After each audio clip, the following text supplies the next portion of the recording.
കൊല്ലം നഗരത്തിലെ വ്യാപാര സ്ഥാപനത്തിന്റെ പിൻവശത്തെ ഷട്ടർ തകർത്ത് മോഷണം. 23 ലക്ഷം രൂപ മോഷ്ടാക്കൾ കവർന്നു. ചാമക്കടയിലെ സ്റ്റെയിൻസ് ട്രേഡിംഗ് കമ്പനിയിലാണ് കവർച്ച നടന്നിരിക്കുന്നത്.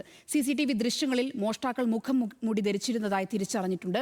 കള്ളന്മാരെ പൊക്കാൻ പോലീസ് വ്യാപകമായ അന്വേഷണം ആരംഭിച്ചിട്ടുണ്ട്.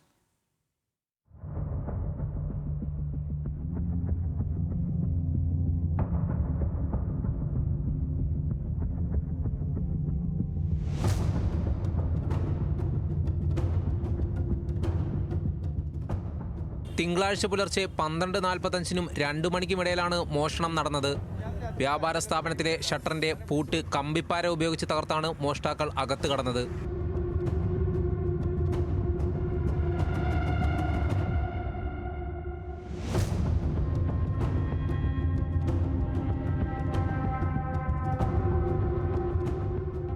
കയ്യുറകൾ ധരിച്ച 2 പേർ മുഖം മറച്ച് മോഷണം നടത്തുന്നതായി CCTV ദൃശ്യങ്ങളിലുണ്ട്.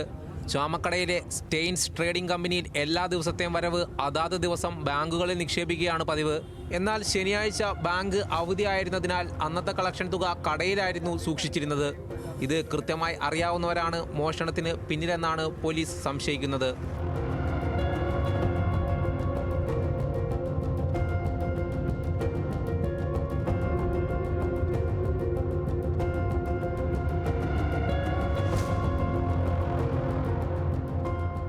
സമാന രീതിയിലുള്ള മോഷണം 2 ആഴ്ച മുമ്പും കൊല്ലം നഗരത്തിൽ നടന്നിരുന്നു. 1 വർഷത്തിനിടെ ഹോൾസെയിൽ കടകൾ ലക്ഷ്യമിട്ടുള്ള മോഷണവും കൊല്ലത്ത് പതിവായിരിക്കുന്നു. നേരത്തെ നടന്ന മോഷണങ്ങളിൽ ഒരാളെ പോലും പോലീസിന് പിടികൂടാനായിട്ടില്ല.